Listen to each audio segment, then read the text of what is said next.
Welcome all. This is Srimai Majumdar from Swami Vivekananda Institute of Modern Science.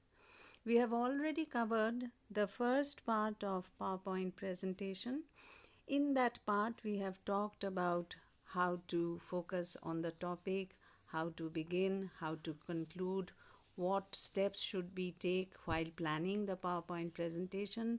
And in this second segment, we shall talk about how to actually deliver the presentation. It is important to practice before we deliver, before we talk. Just like in a play, we rehearse, we keep on practicing our moves, our words. Similarly, in a PowerPoint presentation, we must rehearse the presentation before the presentation. And the first step for this activity is planning. By planning, we would focus on the major points, the important points that we are going to talk about. And of course, in this step, we will have to juggle, we might have to juggle the points. We have to remember that we are in front of a live audience who will react to our talk, who might ask questions, who might react. And we have to accept the situation and yet be on focus, continue with our presentation. At the same time, we must remember how much time we have in our hands, because the stage is not for long. We do not have the whole day to talk about our topic. So, within the given time, how to give a power packed, effective talk to the audience is the goal. And therefore, we must have rehearsal, we must recreate an environment, we must visualize that we are talking in front of a live audience, and this rehearsal is the first step before we actually go into the presentation. To begin with, we must memorize the points, the vital points, which we are going to explain, the objectives which we are going to place, expand with different explanations. So, memorizing the points is one of the most important activity, particularly not only for the beginner, for even a very, very practiced man. He should know what are the points, he should have it clearly in his memory. Sometimes, in a technical topic, reading can be a part of the PowerPoint presentation. By reading, we mean when it is a theoretical subject, we can read out parts which are technical, which needs explanation, but that reading has to be effective reading. There should be the tonal quality, the pitching, the non-verbal signals, the pause, the correct modulation. All these are important while we are reading a particular piece. And thirdly, outlining the method is important. What do we mean by outlining the method? While we are rehearsing, we must have the confidence to shift our uh, stance. By stance, we mean the we must understand how the audience is reacting. The speaker should try to be comfortable with the audience, should look right into the eyes as much as possible. He or she should understand the body language of the audience. He or she should understand the sound which is emitting from the audience itself. These are signals, and this is very, very vital in outlining the reaction and merging it with the presentation. Okay, after the rehearsal, we come to the live presentation. Handling the real life PPT is a challenge.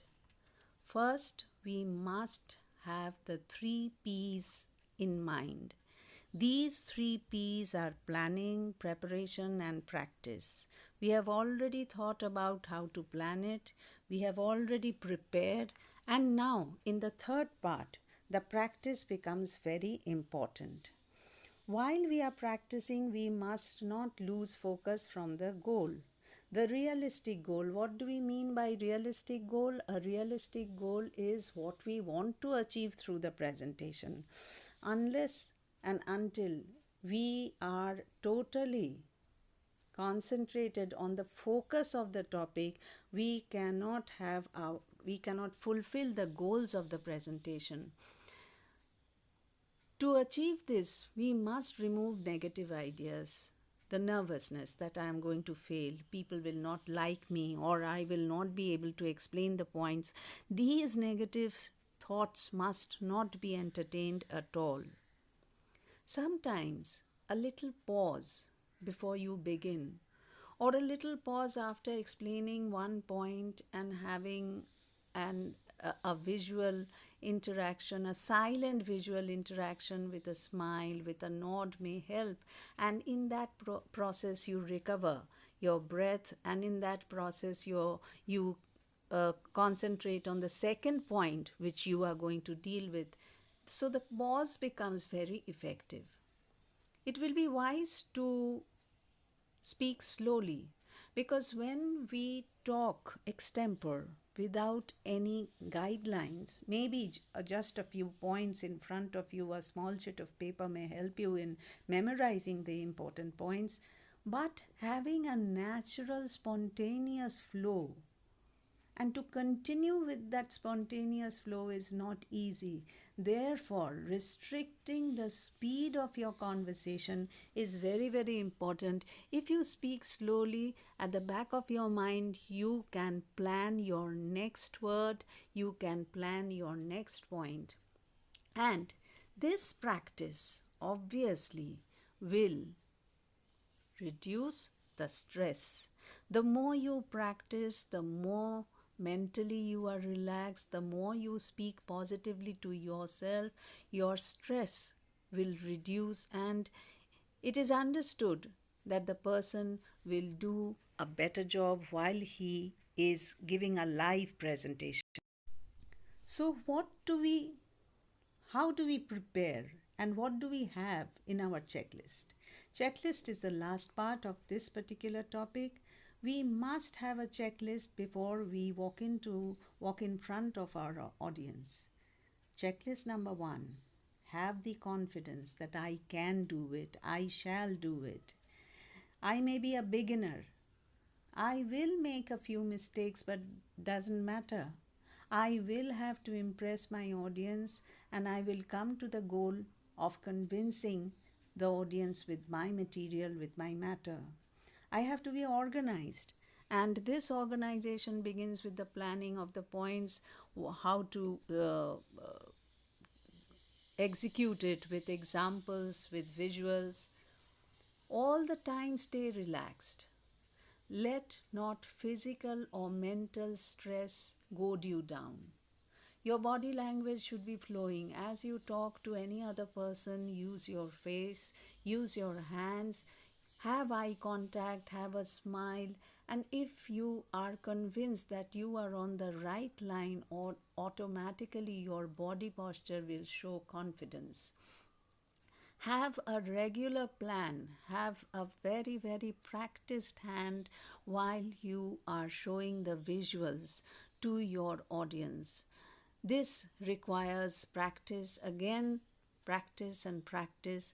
The moment you focus on the visual, your reading material or the spoken material should come spontaneously to you, because visuals and words should match, and the sequence of visuals should be perfect, so that from one topic the visuals will help the audience to understand the next topic. So, preparation of the sequence of visual is important, and finally, when everything is over, make an impressive conclusion. Your conclusion must convince your audience of the material. This must establish your objective. So, this just as we plan an effective introduction, similarly, we have to plan an effective conclusion so that there is an impact of the talk even after the person leaves the hall or leaves the room. The impact of the talk, the main points should stay with him and should influence him in his steps which he will take later in this particular matter. With that, we come to the end of this discussion. Thank you all, and we shall continue to come up with new topics. Stay with us. Thanks a lot.